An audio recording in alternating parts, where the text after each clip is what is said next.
பச்சை பொத்தான அனுப்பிச்சிட்டோம்னா நம்ம மேல் நோக்கி போவோம். இப்போ போகலாம். கொஞ்சம் தான் ரொம்ப சுகமாக இருக்கும், பொறுமையாக இருக்கும். இங்கே நின்றுட்டு தான் தலைவர் அப்படி கை நீட்டினாருன்னா உள்ளுக்குள்ளே பேசுறது வந்து இங்கே மட்டுமே கேட்கக்கூடிய சில ஸ்பீக்கர் இருக்கு. இங்கே ஒரு ஸ்க்ரீன் கூட போடலாம். இது தனி அறையா மாறிடுது.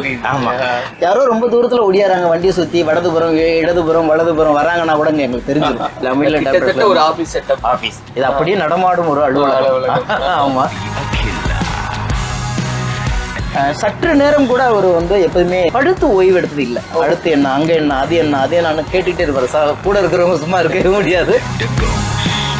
எந்த இடத்துலையுமே மக்களை அவாய்ட் பண்ணிட்டு அவர் நகர்ந்ததே இல்லை. ஒரு 10 பேர் நிற்கிறாங்க கூட நமக்கு வந்து நிற்கிறாங்களா அப்படின்னு கேட்டுட்டு தான் பார்ப்பாரு.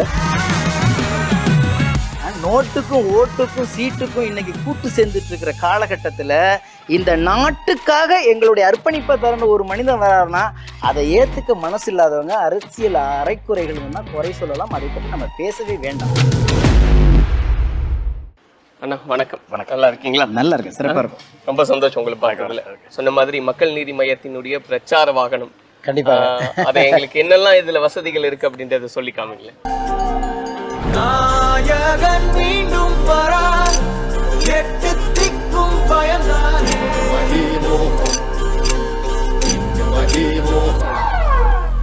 ஆரம்பிக்கலாங்களா?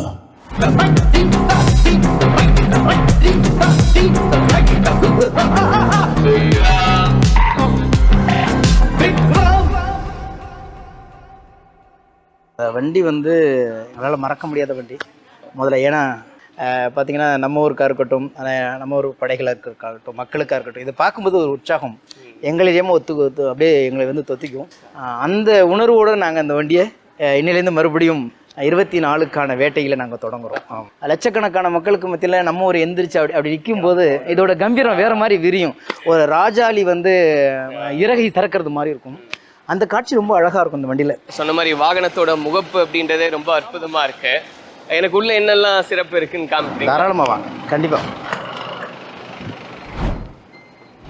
இன்றைக்கி பார்த்தீங்கன்னா இந்த வண்டியில் ஓட்டுநர் சீட்டுக்கு பக்கத்துலேயே நமக்கு வந்து அந்த ரூட்டு சொல்கிறவங்க, அப்படி இல்லைன்னா முக்கியமாக வந்து நம்ம தலைவருக்கு வந்து தகவல்களை சேகரிக்கிறவங்க இங்கே வந்து அமர்ந்திருப்பாங்க. ஏன்னா அதுக்கான வசதியான ஒரு இருக்கை அது. இது வந்து தலைவர் வந்து பெரும்பாலும் வந்து நின்று பேசினதுக்கு பிறகு அங்கே வந்து அமர்ந்து கொஞ்ச நேரம் அந்த ஒரு பாயிண்ட்டுக்கும் அடுத்த பாயிண்ட்டுக்கும் அல்லது ஒரு ஊருக்கும் பக்கத்து ஊருக்கும் போகும்போது அந்த ஓய்வு எடுக்கிறதுக்கான ஒரு இதுல வந்து உட்காந்து பல திட்டங்களை, ஏன்னா அந்த ஆன் த ரோடு பேசியிருக்காங்க, நிறைய விஷயங்கள் திட்டமிடுதல் இருக்கு. உங்களுக்கு ஒரு அனுபவம் இருக்கும் இல்லையா? நீங்க பயணப்பட்ட வரைக்கும் என்னெல்லாம் நடந்திருக்கு? ஏன்னா சில விஷயங்கள் ரொம்ப முக்கியமானது, முடிவுகள் எடுக்கிறதுக்கான ஒரு வாய்ப்பு இருந்திருக்கும். அது ஏற்கனவே நாங்கள் திட்டமிட்டது தான். நாங்கள் அலுவலகத்தில் திட்டமிட்டுருவோம். அந்த நேரத்தில் சின்ன சின்ன மாற்றங்கள் வரும். அது வந்து அது எப்போதுமே வந்து சூழலுக்கு தகுந்த மாற்றங்களை களத்தோட முடிவு பண்றது. ஆனா இந்த வண்டிக்குள்ள நான் வரும்போதெல்லாம் ஏன் நான் வந்து உங்கள்கிட்ட பேசும்போதே ஒரு விஷயத்த நான் ரொம்ப அழுத்தமா சொல்லியிருந்தேன். என்ன சொல்லியிருந்தேன்னா, எங்க தலைவரை பத்திரமா கொண்டு போன வண்டின்னு சொன்ன காரணம், அவருக்கு வந்து 2வது தேர்தல் நாங்கள் சந்திக்கும் போது, கட்சி ஆரம்பிச்சதுக்கு பிறகு 2வது தேர்தலை நாங்கள் வந்து சந்திக்கும் போது தமிழ்நாடு முழுக்க அந்த தேர்தலுக்காண்டி ஓடிட்டு இருக்கும்போது பார்த்தீங்கன்னா அப்போ பெரிய ஆப்ரேஷன் ஒன்று நடந்துச்சு தலைவருக்கு. அப்போ பார்த்தீங்கன்னா இங்கிருந்து ஒட்டு மொத்தமாக ஒரு ஸ்டீல் வச்சுருந்துருப்பாங்க. ஆமாம், ஃபுல்லாகவே இருந்தது. இப்போ எடுத்துகிட்டு மறுபடியும் மறுசீரமைப்பு பண்ணிட்டோம் நாங்கள். ஏன்னா அவர் உடம்புல உள்ள காயங்கள் மாதிரி யார் உடம்புலையும் இல்லாத, எல்லாத்துக்குமே தெரியும். அவ்வளோ ரிஸ்க் எடுப்பார். சில நேரத்தில் இதை நிற்கும் போது அவரையும் அறியாமல் அவ்வளோ பெரிய பெயின் இருக்கும். அந்த பெயினோட எப்படி நிற்கிறாருன்னு எங்களுக்கு அவ்வளோ கஷ்டமாக இருக்கும். அந்த இதெல்லாம் வந்து நாங்கள் பார்க்கும் பொழுது தாய்மொழி போல தாங்கியிருக்கு இந்த களம். அதை மறுபடியும் உங்களுக்கு அதை இயக்கி காமிக்கிறேன். முக்கியமான சில நபர்கள் யாருக்கு அந்த சூழலுக்கு அங்கே உள்ள வேட்பாளர்களுக்கான வேண்டப்பட்டவர்கள் யாரோ அந்த ஊரை பற்றி தகவல்கள் சேகரிக்கிறதுக்கு இங்கே வருவாங்க. சற்று நேரம் கூட அவர் வந்து எப்போதுமே பயணத்தில் வந்து படுத்து ஓய்வு எடுத்தது இல்லை. அதுதான் வந்து ஹைலைட். ஆரம்பிச்சிட்டாருன்னா அவ்வளோதான். கிளம்பின இடத்துலேருந்து வந்து இறங்குற வரைக்கும் சற்று கூட கண்ணாயிராம அடுத்து என்ன, அங்கே என்ன, அது என்ன, அது என்னன்னு கேட்டுக்கிட்டே இருப்பாரு. கூட இருக்கிறவங்க சும்மா இருக்கவே முடியாது. இருக்கு, அது இருக்கலாம். ஆனா எடுக்க மாட்டாரு. அப்படியே அடுத்தது என்ன பண்ணும், இப்போ இங்கே பேசணும், அடுத்தது என்ன பேசணும், அல்லது அங்கே என்ன பிரச்சனை இருக்கு, இந்த ஊர்ல இருந்து அடுத்த ஊருக்கு போறதுக்கு கூட அந்த ஊர்ல உள்ள எல்லா பிரச்சனைகளையும் சம்பந்தப்பட்ட அதிகாரிகள் முதற்கொண்டு ஃபோன் பண்ணி பேசுவோம். இந்த இருக்கை பத்தி சொல்லணும்னா ரொட்டேட் பண்ணி ஆமா, நல்லா ரொட்டேட் பண்ணிக்கலாம். ஆமா, தண்ணிக்கலாம். மற்றபடி நல்லா கால் எடுத்துட்டு வேணும்னு படுக்கணும்னு நினைச்சா கூட நம்ம படுத்துக்கலாம். ஆனா வீட்டுல இருக்கிற வசதி இருக்காது. ஓரளவுக்கு நமக்கு ஒரு சொபஸ்டிகேட்டான ஒரு ஓய்வெடுத்துக்கான இருக்கும். ஆனா எனக்கு தெரிஞ்ச ஒரு வந்து கண்ணை இருந்து பார்த்தது இல்லை இதுல. இப்ப இதுலன்னா இப்ப இது வந்து இதை பாத்தீங்கன்னா திடீர்னு வந்து பெரும் கூட்டம் வந்து வேற ஒரு பாயிண்ட்ல நம்ம நிற்போம். ஆனா இங்க பாயிண்ட் இருக்காது. அங்க லைட்டா கூட்டம் இருக்கும்போது என்ன பண்ணலாம் அப்படிங்கிறது இங்க இருந்து நாங்க பார்த்தோம்னா வெளியில அப்படியே உங்களுக்கு தெரியாது. இதை மீறி நமக்கு வந்து லைட் போட்டுட்டீங்கன்னா இந்த பக்கம் வெளிச்சல நமக்கு தெரிஞ்சிடும். அப்போ இதை பார்த்துட்டே சொல்லுவாரு, சில நேரத்துல வந்து பாயிண்ட் இல்லாத இடத்துல கூட தலைவர் நிறுத்துங்க, அந்த மாதிரிலாம் நிறைய நிகழ்வுகள் நடந்திருக்கு. அதை பல நாம அப்படின்னு அந்த இடத்துல நின்று ஏறின்னு பார்த்துட்டு தான் போவார். எந்த இடத்துலையுமே மக்களை அவாய்ட் பண்ணிட்டு அவர் நகர்ந்ததே இல்லை. ஒரு 10 பேர் நிக்கிறாங்க கூட நமக்கு வந்து நிக்கிறாங்களா அப்படின்னு கேட்டுட்டு தான் பார்ப்பாரு. அந்த மாதிரி ஒரு அற்புதமான ஒரு பயணம் இதுக்குள்ள இருக்கு.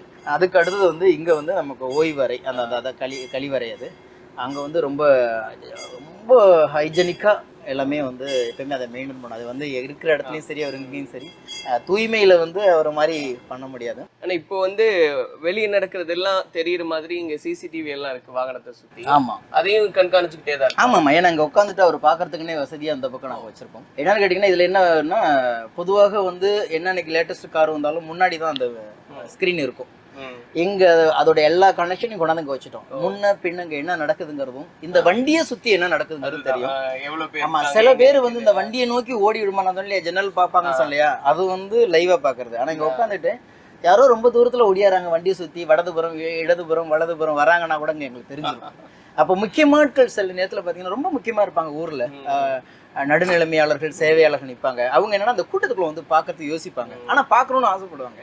அவங்க எங்கேயோ ஒரு இடத்துல வந்து மூலையில் நின்றுட்டு இருப்பாங்க, ஒரு டீ கடை ஓரத்துல. அதெல்லாம் பார்த்துருவாரு தலைவர். பார்த்துட்டு இதை சில விஷயங்கள்ல வந்து இந்த முதல் நாங்க சுற்றுப்பயணம் போகும்போது அந்த மாதிரி சில நபர்கள் ரொம்ப முக்கியமானவர்கள், இலக்கியவாதிகள் அப்படி ஓரத்துல நின்று பார்த்துட்டு இருக்கிறதெல்லாம் ஊரை தாண்டி வண்டியை நிறுத்தி அங்க நான் பார்த்தேன், ஒருத்தரை விட்டு அழைச்சிட்டு வாங்கன்னு சொல்லி இந்த வண்டி நின்று அவர்கள் அழைச்சிட்டு வந்து பேசியிருக்கேன்.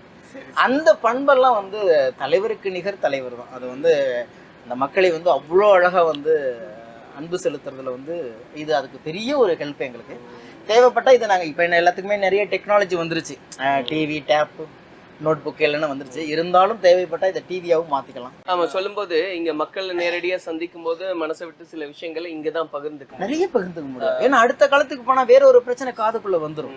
ஆனா எங்க உட்காந்துருக்கும் போது சொல்றாரு, இவ்வளோ வறட்சியா இருக்கு, நம்ம வந்தாதானே தெரியுது அப்படிங்கறது மாதிரி எல்லாம் நிறைய விஷயங்கள். அந்த ஊர்களை பத்தி, தொழிலை பற்றி சில நேரத்துல ஒண்ணுமே இருக்காது. நாங்க நடந்து போயிட்டு இருப்போம், எங்கேயோ ஒரு ஆற்றுல தேவையில்லாத அந்த மணல்கள் தோன்றினதெல்லாம் இருக்கும், நிறுத்த சொல்லுவாரு. அப்ப இதுக்கெல்லாம் அது இது யூஸ் ஆகிட்டு இருக்கும். நேரடியா இந்த வாகனத்தோட தலைவரோட சேர்ந்து இந்த மாதிரியான ஒரு சம்பவம் கூட நடந்தது அப்படின்னு டக்குன்னு நினைவுக்கு வர நிகழ்வுகள் ஏதாவது இருக்கு? அப்படி வந்து நம்ம வந்து ஒரு நிகழ்வு மட்டும் குறிப்பிட்டு சொல்ல முடியாது. உணர்வுகளா, மொழிகளா தான் நாங்கள் பகிர்ந்துட்டு இருந்திருக்கோம். போகும் பொழுதே எல்லாரும் வந்தது ஏறி உட்கார்ந்ததுக்கு பிறகு முன்னாடி பல வாகனம் போகும், பின்னாடி பல வாகனம் வரும். அது எனக்கு நான் வந்து ரொம்ப உணர்வா நான் பார்ப்பேன், எப்படி வந்து தன்னை சார்ந்தவங்களை பாக்குறாங்கன்னு. இன்னைக்கும் அது இருக்கு. ஆனா இந்த வாகனத்துல உட்காந்துட்டு கொஞ்ச தூரம் நகர்ந்த உடனே யார் இதெல்லாம் வந்து இது பண்றாங்களோ, ஆர்கனைஸ் பண்றாங்க இல்லையா, ஒருங்கிணைப்பு, அவங்கள்ட்ட சொல்றாரு, எல்லாரும் அங்கேருந்து விடை பெற்றுட்டாங்களா, எல்லாரும் வந்தாச்சுல, இப்ப நகரம்ல அப்படின்னு சொல்லி ஊரை ஒதுக்கி நின்றுட்டு ஒவ்வொரு முறையும் தன் முன்னும் பின்னும் வருபவர்கள், தன்னை நம்பி வருகிற தன்னோட கூட சேர்ந்து வரவங்க எல்லாருமே வாகனத்துல ஏறிட்டாங்களா இல்லையான்னு கேட்டதுக்கு பிறகுதான் இந்த வாகனம் நகர்ந்துருக்கு. அந்த மாதிரி சில நேரத்துல வந்து கை கொடுக்க முடியாமலாம் குழந்தையோடலாம் வெளில நிற்பாங்க, அப்புறம் முதியவர்கள் நிற்பாங்க. அவங்கள வழி விட்டு நிக்க சொல்லி அழைச்சிட்டு உள்ளேயே ஏற்றி கூட வந்துட்டு அதை வந்து கை கொடுத்தெல்லாம் அனுப்பிச்சிருக்காரு. ஆமாம், அது வரைக்கும் இவர் எந்திரிச்சு அங்கே வந்து அந்த ஓட்டுநர் இருக்கை வரைக்கும் வந்து ஒன்றும் பிரச்சனை இல்லை, நாங்களாம் அவங்க கூட தான் இருப்போம், நீங்கள் கவலைப்படாங்க அப்படிலாம் சொல்லி, அதெல்லாம் வந்து பெரிய விஷயம். நமக்கு கையை காமிச்சிட்டு ஒரு ஃபோட்டோ எடுத்துகிட்டு போகிறதுங்கிறது வந்து நடிகராக இருக்கும்போது வேணால் அது பெருசாக இருக்கும். ஆனால் தலைவராக ஆனதுக்கு பிறகு உள்ளுக்குள்ளே வந்து அதை பார்க்குறது வந்து உண்மையிலே ஆச்சரியமான சில விஷயம். இங்கே வந்து எல்லா மின் கருவிகளையும் இயக்கலாம், எல்லாத்துக்குமே லேப்டாப் எல்லாமே கிட்டத்தட்ட ஒரு ஆஃபீஸ் செட்டப். ஆஃபீஸ் இது அப்படியே நடமாடும் ஒரு அலுவலகம். ஆமாம், அப்பப்போ வந்து நாங்கள் தலைவர் பேசி நகர்ந்த உடனேயே அந்த ஸ்டேஜில் பேசுனது அப்பயே எங்களுக்கு வந்து பென்ட்ரைவில் வந்துடும், ஹார்ட் டிஸ்கில். அதை உட்காந்து உடனடியாக இங்கே உட்காந்து நாங்கள் லேப்டாப்போ அல்லது நோட் புக்கோ ஆர்டிஓ வச்சுருக்கோம். இந்த ஒட்டுமொத்த மின் அந்த இணைப்புகளுக்கான எல்லா இங்க தான் இருக்கு. எல்லா கனெக்ஷனும் இங்க தான் அது இருக்கு. இந்த ஆடியோ இணைப்புகளும் சிஸ்டமோடது எல்லாமே எல்லாமே இங்க தான் இருக்கு. ஆமா, இங்க இருந்தா நாங்க மைக்குக்கு இது எடுக்கிறது. நம்ம இங்க இருந்தா லைட் எல்லாமே போகும். அதே மாதிரி ஸ்கிரீனுக்கு எல்லாத்துக்குமே இங்க வந்து அப்ப வாகனம் வந்து வெளியே புறப்படுறதுக்கு முன்னாடி இதெல்லாம் சரியா எல்லாம் இருக்கா? செக் பண்ணுவோம். ஒருத்தருக்கு 2 பேர் நல்லா செக் பண்ணிட்டு நாங்க ஒரு முறை ஏறி பார்த்துட்டு அப்போ அதே மாதிரி கூட நம்ம வந்து ஒரு கிட்டக்க வந்துருச்சு அப்படின்னா கூட இங்க நாங்க யாரோ ஒருத்தர் வந்து மறுபடியும் செக் பண்ணுவோம். ஏன்னா ஒரு பாயிண்ட்டுக்கு இன்னொரு பாயிண்ட்டுக்கு வர போகும்போது அப்படி இருக்கும்போது இந்த மேடை வந்து ஒரு ஒரு ஒரு மிக சிறந்த ஒரு மனிதரை மக்கள்கிட்ட தூக்கி கொண்டாடிய ஒரு மேடையை நான் பார்க்குறேன். ஆமா, இந்த மேடையில் வந்து தலைவரும் வேட்பாளர்களும் நின்ற மேடை. பச்சை இது பொத்தான் அனுப்பிச்சிட்டோம்னா நம்ம மேல் நோக்கி போவோம். இப்போ போகலாம். கொஞ்சம் தான், ரொம்ப சுகமா இருக்கும், பொறுமையா இருக்கும். சொன்ன மாதிரி ராஜாளி தன்னுடைய இறகை விரிக்கிறது மாதிரி இங்க நின்றுட்டு தான் தலைவர் அப்படி கை நீட்டினாருன்னா லட்சக்கணக்கான மக்களுக்கும் பத்தில இது வந்து இந்த வண்டியே ஏதோ அகலமாகிறது மாதிரி எங்களுக்கு தோணும்.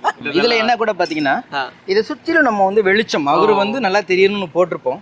ஆனா இந்த 4 லைட்டு மட்டுமே நாங்க வந்து கொஞ்சம் இது பண்ணிருப்போம், கொஞ்சம் டல் பண்ணிருப்போம். எதனால? ஏன்னா கண்ணு கூசக்கூடாது. சில விஷயங்களை வந்து நம்ம ரொம்ப பளிச்சுன்னு அடிச்சிட்டோம்னா எழுத்து மாதிரி வர புகைப்பட கலைஞர்களுக்கோ மக்களுக்கோ வெறும் வெளிச்சம் தான் தெரியும். அப்ப மற்றது ஃபுல்லா ரொம்ப பிரைட்டா இருக்கும். இது வந்து தன்னுடைய முகத்தையோ பேசுகிற நிக்கிற அந்த வேட்பாளர் தன்னுடைய முகத்தையோ தெளிவா காமிக்கிறதுக்கு வேண்டி இதுலயே கூட நிறைய வேரியேஷன் பண்ணிருப்பாங்க. அந்த லைட் இந்த மாதிரி லைட்டுக்கு வெளிச்சத்துக்கே வித்தியாசம் ஒரு டிஸ்ப்ளே இருக்கு. ஆமா, இது முழுக்க ஒருவேளை இங்க வந்து இங்கேயும் ஸ்கிரீன் ஆகிட்டே இருக்கும். ஒருவேளை நாங்க வந்து இதை இன்புட் கொடுக்கணும்னா இல்லை வந்துகிட்டே இருக்கும். இது எல்லாம் முடிஞ்சதுக்கு பிறகு இதை விட பாத்தீங்கன்னா சிலவங்க வந்து டக்குன்னு கதவை அடைச்சிட்டு போயிடுவாங்க மக்களை பார்த்ததுக்கு பிறகு. அப்படி கூட இருக்கக்கூடாம நீங்க மற்ற வண்டிகளை பார்க்கறத விட இந்த இதுல இருந்து சிகப்பு பத்தம் அனுக்கும்போது ரொம்ப பொறுமையா இறங்கும். ஏன்னா கடை டக்குன்னு இறங்கிடக்கூடாது, யாராவது ஏமாற்றம் வந்துடக்கூடாது வேண்டி இப்ப நம்ம கீழ் நோக்கி போவோம். இப்ப நீங்க பாத்துக்கிட்டே வரலாம் கொஞ்சம் கொஞ்சமா. அப்படி ரொம்ப பொறுமையா அந்த இப்போ அலுவலகம் முன்னாடி பல அறைகள் இருக்கும் இல்லையா, நிறைய நேரத்தில் கொஞ்சம் நீண்ட தூரம் போகிறோம். நம்ம பேசுறது வந்து ஐயோ ஓட்டுநருக்கு எந்த தொந்தரவும் கொடுத்துடக்கூடாது, அல்லது ஓட்டுநர் நம்மளை பார்த்துக்கிட்டே கவனிச்சதில் வரக்கூடாங்கிறது வேண்டி சில நேரங்களில் ரொம்ப நீண்ட பயணம் வந்து இங்கே ஒரு ஸ்க்ரீன் கூட போடலாம். இது தனி அறையாக மாறிடுது. ஆமாம். அப்போ இந்த வாகனத்தை பொறுத்த வரைக்கும் பார்த்தீங்கன்னா இப்போ குளிர் சாதன அறை இதுவாக இருக்கட்டும், அந்த வசதியாக இருக்கட்டும், வெளிச்சமாக இருக்கட்டும், எந்த அளவுக்கு வேணுமோ அந்த அளவுக்கு கூட்டி குறைத்து வைப்பதற்கான அந்த நவீனத்துவமும் இங்கே உள்ள இருக்கு. அதே மாதிரி இங்கே வந்து உள்ளுக்குள்ளே பேசுறது வந்து இங்க மட்டுமே கேட்கக்கூடிய சில ஸ்பீக்கர் இருக்கு. அப்படி வச்சிருக்கோம் நாங்க. ஏன்னா அவங்களுக்கு தொந்தரவு பண்ணிடக்கூடாது அப்படின்ட்டு இது அங்க போயிட்டு கேட்கக்கூடாது. ஏன்னா எப்போதுமே ஓட்டுநருக்கு எந்த தொந்தரவும் கொடுக்கக்கூடாது. ஆனா அதே நேரத்துல இன்னொன்னு கொஞ்சம் எங்கேயோ ஒரு இடத்துல சோர்ந்து இருந்தா கூட அடுத்த நிமிஷமே முதல்ல அவருக்கு என்ன வேணும் கேளுங்கன்னா ஓட்டுநரை கவனிச்சுக்கிறதுல வந்து நம்மவர் வந்து ரொம்ப இதுவா இருப்பாங்க. ஏன்னா அவங்க பாதுகாப்பா இருக்கணும், அவங்களுக்கு தேவையான கொடுக்கணும், எல்லாத்தையுமே கவனிப்பார். ஏன்னா அது வெளியில தெரியவே தெரியாது. அவர் வச்சிருக்கிற பாசத்தை அவரால் வந்து எக்ஸ்போஸ் பண்ண தெரியாதே தவிர இன்னும் அவ்வளோ அன்பு அவர்கிட்ட இருந்துகிட்டே இருக்கும். அதனை இங்கே வந்து உட்காந்து சில பேர் பேசிட்டு என்ன சார் இவ்வளோ அன்பாக இருக்காருமாங்க, நெருங்கி உட்காந்து பேசிட்டு சில வேட்பாளர்கள், சில முக்கியஸ்தர்கள், சில அரசியல் தலைவர்கள், இலக்கியவாதிகள் அப்படியே வந்து அதே மாதிரி இன்னொன்று என்னன்னா இந்த இது அரசியல் களத்துக்காக தான் போனாலும் ஒரு ஊரை கடக்கும்போது அந்த ஊர்ல சில இலக்கியவாதிகள் இருக்காங்க, முக்கியமா இருக்காங்கன்னா முன்கூட்டியே சொல்லிடுவாங்க. வந்துட சொல்லி வந்து 1 நிமிஷம் 2 நிமிஷம் உட்காந்து பேசிட்டு அவங்களுக்கு ஒரு ஹானர் பண்ணிட்டு தான் தலைவர் போயிட்டு வரும்போதெல்லாம் இந்த வாகனத்தை நாங்க மறுபடியும் சீரமை இதை சரி பண்ணும்போது பாத்தீங்கன்னா அவ்வளோ இலக்கிய புத்தகங்கள் சேர்ந்து கிடக்கும் ஒவ்வொரு முறையும். மிகப்பெரிய எழுச்சியா இருக்கு. வாகனம் புறப்பட போது எங்க படைகளும் இங்க தயாரா இருக்கு. அதுக்கு அப்படியே தொடர்ந்து அப்படியே ஏன்னா எல்லா தொகுதியும் ஏன்னா ரொம்ப குறுகிய காலம், எல்லா இடத்துக்கும் போக முடியாது. ஆனா எல்லா தலைவர்களும் வந்து பார்த்துட்டாங்க, உங்களுக்கு பார்த்துட்டு இருக்கீங்க, தினந்தோறும் மீடியாக்களை பார்த்துட்டு இருக்கீங்க. எல்லாருக்குமே ஆசை தலைவர் வந்து ஒரு ஒரு அரை மணி நேரமாவது எங்க தொகுதிக்குள்ள வந்துட்டு போகணும்னு. எங்களுக்கும் ஆசை எல்லாத்தையும் ஒருங்கிணைத்து ஒரு இடத்துல வந்து அங்கீகரிக்கணும்னு. அதையும் நாங்கள் கேட்டிருக்கோம். ஒருவேளை எல்லாருமே ஒவ்வொரு சேர்ந்து ஏதாச்சும் பண்ண முடியுமான்னு. எங்களால் எவ்வளோ தூரம் டைம் இந்த முறை வந்து நேரத்தை ஒதுக்க முடியும், எவ்வளோ தூரம் நம்ம வந்து கவர் பண்ண முடியுமோ அந்த அளவுக்கு நாங்கள் வந்து எங்கள் கூட்டணிகளுக்கு நாங்கள் ரொம்ப நேர்மையாக வேலை பார்க்குறோம். ஆனால் ரொம்ப குறுகிய நாட்கள் தான் இருக்கு அப்படின்னு நம்ம பார்க்குறோம். ஏன்னா எடுத்த உடனே தமிழ்நாட்டில் தான் தேர்தல் அப்படிங்கும்போது அதை பற்றி ஏதாவது இல்லை, எங்களை பொறுத்த வரைக்கும் அது எப்போதுமே அவங்க ஆளும் அரசு அப்படிதான் செய்யும். அவங்க முதல்ல ஏற்கனவே ஒரு வருஷத்துக்கு முன்னாடி தயாராகிடுவாங்க, அது மர்மமாகவே இருக்கும். இவங்க எல்லா பேருமே வந்து யாருக்குமே சிந்திக்கிறது கூட நேரம் கொடுக்காம தானே ஒவ்வொரு முறையும் அறிவிப்பாங்க. அது சர்வாதிகாரத்தை தான் நம்ம வந்து வெளிப்படுத்தும். ஆனால் என்னன்னா ஒரே ஒரு நம்பிக்கை, அன்றைக்கு ஒவ்வொரு காதுகளுக்குள்ளும் போய் பேசி கொண்டு இருந்தோம், ஊருக்குள்ளே போய் பேசிட்டு இருந்தோம். இன்னைக்கு ஒரு இடத்துல பேசினா எல்லா காதுகளிலும் கேட்கிற அளவுக்கு நவீனம் வளர்ந்துருக்கிறது. அந்த நம்பிக்கையோட ஓடிட்டு இருக்கோம். வெளியே என்னெல்லாம் ஏற்பாடு தாராளம் பார்க்கலாம். இந்த முறை நாங்க எங்க வாகனத்தையே நாங்க வண்ணம் மாத்திருக்கோம். எப்பவுமே சிகப்பா இருக்கும். ஆமா முறை வந்து ரொம்ப வேலையா எதனால அது இல்ல ஒண்ணும் இல்ல, என்னன்னா இன்னும் கொஞ்சம் இதா இருக்கட்டுமே அப்படிங்கறதான். எங்களுக்கு வந்து இப்ப மக்கள் நீதி மையத்துக்கு மட்டும்தான் நாங்க சிகப்பு அடிச்சிருக்கோம். இப்ப எல்லாத்தையும் வந்து ஒரு சமமான ஒரு இடத்துல கொண்டுட்டு போக வேண்டியது இருக்கு. கூட்டணிகளோட நம்ம பண்றோம். அது வந்து யாருக்குமே நம்மளுக்குன்னு ஒரு தனி கொடுக்காம நாங்க பொதுவா தான் இருக்கோங்கிறதுக்கும் இந்த ஆமா அந்த வெண்மை கொஞ்சம் அதிகமா பரப்பி இருக்கணும். இப்போ வாகனத்தினுடைய உள்ள பார்த்துட்டோம்னா வெளியே என்னெல்லாம் சிறப்பு? பொதுவாகவே எங்களுடைய தலைவருடைய வாக்கு தான் நாங்கள் முன்னாடி போட்டிருப்போம். என்னென்னு கேட்டிங்கன்னா, மாற்றம் என்பது சொல்லல செயல் அப்படின்னு சொல்லியிருப்போம். ஆனால் இந்த முறை நாங்கள் வந்து வண்ணங்களை ஏன் மாற்றணும் அப்படிங்கிறது உங்களுக்கு நான் சொல்லியிருக்கேன். என்னென்னு கேட்டிங்கன்னா, நம்மளுடைய அடையாளங்கள் நமக்கான அடையாளமாக இருக்கணும், எங்களுடைய அடையாளமாக இருக்கிறத விட நமக்கான அடையாளமாக இருக்கணுங்கிறதுக்காண்டி இன்றைக்கி மாற்ற வேண்டியிருக்கு. ஒரு சமாதானம், ஒரு சமத்துவம் இங்கே தேவைப்படுங்கிறதுக்காண்டி நாங்கள் மாற்றிருக்கோம். அதே மாதிரி வந்து இந்தியா வாழ்க தமிழ்நாடு, எப்போதுமே இந்த கொள்கை நாங்கள் அன்றையிலேருந்து சொல்லிகிட்டு இருக்கோம். எங்களுக்கு நாடும் முக்கியம், அதுக்குள்ளே இருக்கிற வீடும் முக்கியம். அதில் நாங்கள் தெளிவாகவே இருக்கணும் அன்னைக்குலேருந்து. ஆனால் இன்றைக்கு இந்தியா வாழணும், அங்கேருந்து தமிழ்நாடு ஓங்கணும், அதுக்குள்ளே இருக்கிற தமிழ்நாடு ஓங்கணும் அப்படிங்கிறதுனால தான் நாங்கள் இந்த கூட்டணிக்கே நாங்கள் கை கோத்துருக்குறோம். அதையே நாங்கள் வந்து இந்த முறை வாசகமாக போட்டு மாற்றிருக்கோம்.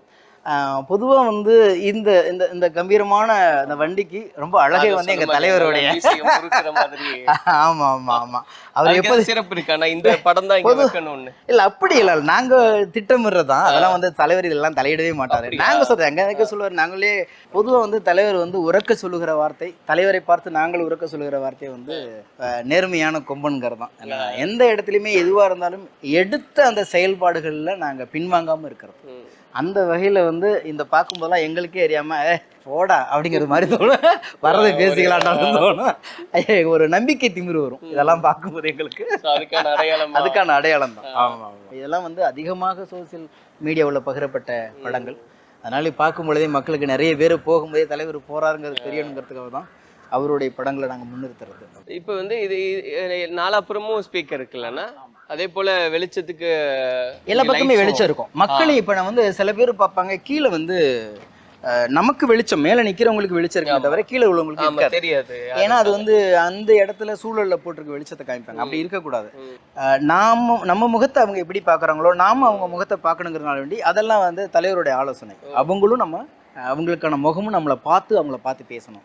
அவர்னே தெரியாமலாம் பேசக்கூடாதுனாடி இதை சுற்றிலும் இருக்கிறவங்க, குறைந்த ஒரு தூரத்தில் இருக்கிறவங்க அத்தனை பேர்த்துக்குமே அவங்களுடைய முகம் தெளிவாக தெரிற மாதிரி தான் இந்த வெளிச்ச அமைப்புகளே இருக்குது. அதே மாதிரி அந்த உங்களுக்கு வந்து அந்த ஒளிபெருக்கி கூட 4 திசையிலும் வச்சுருக்கோம். எல்லா பக்கமே கேட்கும். ஏன்னா முன்னாடி நிற்பாங்க, பின்னாடி நிற்பாங்க. அதெல்லாம் ரொம்ப தெளிவான ஒரு சிஸ்டத்தோடு தான் அதை நாங்கள் பண்ணிகிட்ருக்குறோம். இதில் ஒரு இது இருக்குன்னா, ரொம்ப எமர்ஜென்சி வே எல்லாத்துக்கும் இருக்கும்போது இது வந்து ஒரு எமர்ஜென்சி வே. நம்ம பின்னாடி இருக்கிற அந்த கழிவறைகள்லேருந்து வெளில வரலாம். ஏமா இது ஒரு கதவு, இது இப்படி வரலாம். ஏன்னா ரொம்ப எமர்ஜென்சி தான் தேவைப்பட்டுச்சுன்னா, ஏன்னா ஒரு வழி பாதையாக இருக்கிறதுனால அது இப்படி வரத்துக்காக வேண்டியது. இது எல்லாமே பாதுகாப்புக்காக வேண்டியதான். ஆமாம், இந்த பக்கம் பார்த்தாலும் நம்மளுடைய இதுக்கு அந்த ஒரு பாதுகாப்பு, நிற்கிறவங்களுடைய பாதுகாப்பு. ஆனால் அதே மாதிரி அந்த இடத்துல வந்து எல்லா இடத்துலையும் தொங்கிக்கிட்டு வர கலாச்சாரம் நம்மள இல்லை. அந்த இடத்துல நின்று பாதுகாப்பாங்க. அந்த ஸ்பாட்டு பேசி முடிச்ச உடனே அவங்களுக்கான வாகனம் பின்னாடியே வந்துட்டு இருக்கும். இந்த பாதுகாவலர்களுக்கான வாகனம் 2 வாகனம் முழுக்க வருவாங்க. இவங்க அப்படியே அங்கே போய் ஏறிடுவாங்க. வண்டி ஸ்லோவாகிடுச்சுன்னா இறங்கி வந்து இங்கே நிற்பாங்க. இந்த மற்ற கட்சிக்காரங்க மாதிரி தொங்கிக்கிட்டே வர்றது அது மேக்சிமம் அதை தலைவரே விரும்ப மாட்டார். ஏன்னா பாதுகாப்பு தான் முக்கியம். இப்போ உங்களுடைய பிரச்சாரம் அப்படின்றது இனி வாகனத்தில் நீங்கள் சொன்ன மாதிரி அடுத்து தொடங்க போகிறோம் அப்படின்றது, இப்போ சமூக வலைதளங்கள் உங்களுடைய பிரச்சாரங்களை எல்லாம் ஆரம்பிச்சிட்டிங்களா? ஆல்ரெடி நாங்கள் ஆரம்பிச்சிட்டோம். இப்போ வந்து ஆரம்பிச்சிட்டோம். இப்போ அதுக்குன்னு ஒரு தனி குழு ஏற்கனவே எங்கள்கிட்ட இருக்குது. அதெல்லாமே இப்போ கூடுதல் பலம் சேர்த்து அதை பண்ணிகிட்ருக்கோம். இன்னையிலேருந்து நீங்கள் பார்ப்பீங்க. இப்போ நான் இந்த கூட்டணிக்கு பிறகு பல்வேறு விமர்சனங்கள், நான் சொன்ன மாதிரி நிறைய கேள்விகள் அப்படின்றது இருந்தது. குறிப்பாக முழு நேர அரசியல்வாதியானதுக்கு கமலஹாசன் அவர்களே அதுக்கும் பதில் கொடுத்திருந்தாரு. அந்த டிவியை உடைச்சது, அந்த ரிமோட் பற்றி எல்லாம் பல்வேறு விஷயங்கள் பேசப்பட்டுச்சு. இதை கடந்து உள்ளுக்குள்ளே பேசப்பட்ட ஏதாவது விஷயங்கள் இருக்கா? அதாவது நான் எப்படி கேட்குறேன்னா, மக்கள் நீதி மையத்தினுடைய அடுத்தடுத்த காலகட்ட பயணங்கள் எப்படி இருக்குன்னு உள்ள நிர்வாகிகள் கிட்ட பேசப்பட்டுச்சு. இல்லை, தலைவர் மீது எங்களுக்கு ஒரு ஒரு மிகப்பெரிய நம்பிக்கை இருக்கிறது. அவர் என்ன முடிவு எடுத்தாலும் எங்களை விட அட்வான்ஸாக அவர் யோசிப்பார். அதாவது திரையுலகத்திலையும் நிரூபிச்சிருக்காரு. 10 வருடங்களுக்கு பிறகு வர வேண்டிய டெக்னாலஜி இன்னைக்கு கொண்டாந்து நிறுத்துவார். அதே மாதிரி இன்னும் 5 வருடம் 6 வருடம் கழிச்சு இந்த அரசியலமைப்பு என்ன நடக்குங்கிறத யோசிச்சு தான் அவர் முடிவு எடுத்திருப்பார். அப்படி இருக்கும்போது அவரோட முடிவை நாங்கள் 100% நாங்கள் முழுமையாக ஏற்றுக்கொள்கிறோம். ஒன்று. இன்னொன்று என்னன்னு கேட்டிங்கன்னா, எல்லா நேரத்திலையும் ஒரே மாதிரி நம்ம இருந்துட முடியாது. நீங்கள் நிறைய பேர்த்துக்கு மையங்கிறதுக்கான ஒரு டெஃபனேஷனே தெரியாமல் இருக்காங்க. அது இல்லை. என்னை பொறுத்த வரைக்கும்னா, மையங்கிறது அப்படியே நடுப்பறையே நின்றுட்டு இருக்கிறது இல்லை. பிரச்சனைக்கு தகுந்தது போல, சூழலுக்கு தகுந்தது போல அந்த நேரத்தில் என்ன முடிவு எடுக்கணுமோ, எந்த பக்கம் நியாயம் இருக்கோ அந்த பக்கம் நின்று எடுப்பது மட்டும்தான் மையம். அதைத்தான் நீதித்துறைகளும் இன்று வரை செய்து கொண்டிருக்கிறது. பிரச்சனைக்கு தகுந்தவாறு சூழலுக்கு, நாட்டோட நிலவரம், இன்றைக்கு பொருளாதாரத்தோட நிலவரம், இன்னைக்கு அரசியல் கள நிலவரம், இதை பார்த்து இந்த நேரத்தில் என்ன முடிவு எடுத்திருக்கிறோமோ இதை நாங்கள் சரியாக எடுத்திருக்கிறோம். இன்னும் சொல்ல போனால் எந்தவித சீட்டும் வேண்டான்னு சொல்லிட்டு தைரியமாக நாங்கள் உங்களுக்கு ஆதரவு தரோன்னு சொல்கிறதுக்கே ஒரு துணிச்சல் வேணும். நோட்டுக்கும் ஓட்டுக்கும் சீட்டுக்கும் இன்னைக்கு கூட்டு சேர்ந்துட்டு இருக்கிற காலகட்டத்தில் இந்த நாட்டுக்காக எங்களுடைய அர்ப்பணிப்பை தரணும் ஒரு மனிதன் வராருன்னா அதை ஏற்றுக்க மனசு இல்லாதவங்க அரசியல் அரைக்குறைகள் வேணால் குறை சொல்லலாம். அதை பற்றி நம்ம பேசவே வேண்டாம். இல்லை, அதுலேயுமே வரக்கூடிய மாநிலங்களவை சீட்டு இருக்கு, அதை மையப்படுத்தி அது அவர்கள் அன்புனால கொடுக்குறது. நம்ம அது இல்லைன்னா கூட இதுதான் நடந்திருக்கும். அதுவே இல்லைனாலும் இதுதான் நடந்திருக்கும். இல்லைனாலும் இதுதான் நடந்திருக்கும். காரணம், இன்றைக்கு இந்த முடிவை எடுக்க வேண்டிய காலகட்டத்தில் கமலஹாசன் மட்டுமல்ல, கடைநிலை தமிழன் ஒவ்வொருத்தனும், தடைநிலை இந்தியன் ஒவ்வொருத்தனும் இன்றைக்கு அந்த முடிவு எடுக்கணும். அதெல்லாம் சொல்லியிருப்பாரு. இன்றைக்கு எதிர்கட்சிகளாக இருந்தாலும் கூட இன்றைக்கு நமக்கு நண்பர்கள் தான் சொல்லியிருப்பாரு. அதுக்குள்ள 1000 வருத்தம் சேர்ந்துருக்கு. எதிர்கட்சியா இருந்தாலும் நண்பன் தான் அன்னைக்கு. காரணம், இன்றைக்கு பாதுகாக்க வேண்டிய ஒரு சூழல் இருக்கிறது. நீங்க என்னமோ நாங்க இதை கொடுங்க, இது அவங்க ராஜ்யசபா எம்பி கொடுக்கறதுனால தான் பிரச்சாரத்துக்கு போறோம் அப்படின்னு அந்த ஒரு சில விமர்சனங்கள். இல்லைன்னா கூட எங்க தலைவர் இதை தான் எடுத்திருப்பார். அவர் எடுத்திருந்தாருன்னா இதுல நாங்கள் தீர்க்கமாக செயல்பட்டு கொண்டிருப்போம். அவ்வளவுதான். நிறைவா பார்த்துட்டு இருக்கக்கூடிய மக்களுக்கு மக்கள் நீதி மையத்தின் சார்பாக நீங்க விடுக்கக்கூடிய செய்தி என்னவா இருக்கு? இந்த நாட்டின் நலன் கருதி எடுக்கப்பட்ட இந்த முடிவு என்பது உங்களுக்காக எடுக்கப்பட்ட முடிவு, தனிப்பட்ட ஒரு தனிநபருக்காக எடுக்கப்பட்ட முடிவு அல்ல என்பதை மனதில் வைத்து, இந்த முறை மதவாத சக்திகள் இந்த மண்ணில் கால் ஊன்றிடக்கூடவே கூடாது என்பதில் தீர்க்கமாக நாங்கள் எங்கள் விமர்சனத்தையும் எங்களுடைய பிரச்சாரத்தையும் முன்வைக்கிறோம். நீங்கள் சற்றே யோசித்து பாருங்கள். இனி வரும் தலைமுறைகள் நம்மை மாதிரி இல்லாமல் நம்மை விட அடுத்த களத்துக்கு நகர வேண்டும் என்றால் அவர்கள் சுதந்திரமாக முடிவெடுக்க வேண்டும் என்பதனால்தான் இந்த முடிவுக்கு வந்திருக்கிறோம். எனவே நிச்சயமாக மதவாத சக்திகளை இந்த மண்ணிலிருந்து ஓட்டுவதற்கான வாக்குகளை நீங்கள் செலுத்துங்கள். சொன்ன மாதிரினா அந்த முடிவை கடந்த விமர்சனம் அதெல்லாம் கடந்து கூட ஒரு துணிச்சலான முடிவு அப்படின்றதான் பார்க்குறோம். மக்கள் நீதி மையத்தின் பக்கத்தில் இருந்து இந்த பயணம் சிறக்க எங்களுடைய வாழ்த்துக்களை தெரியப்படுத்துகிறோம். நன்றி நன்றி நன்றி, அனைவருக்கும் நன்றி. நல்ல அரசியல் மாற்றம் தான் நல்ல எதிர்காலத்தையும் நல்ல தலைமுறைகளையும் நமக்கு வார்த்தெடுக்கும். நிச்சயமாக இந்த மாற்றத்தை நீங்கள் தொடங்குங்கள். உங்களோடு நாங்கள் தொடர தயாராக இருக்கிறோம். நன்றி, வணக்கம்.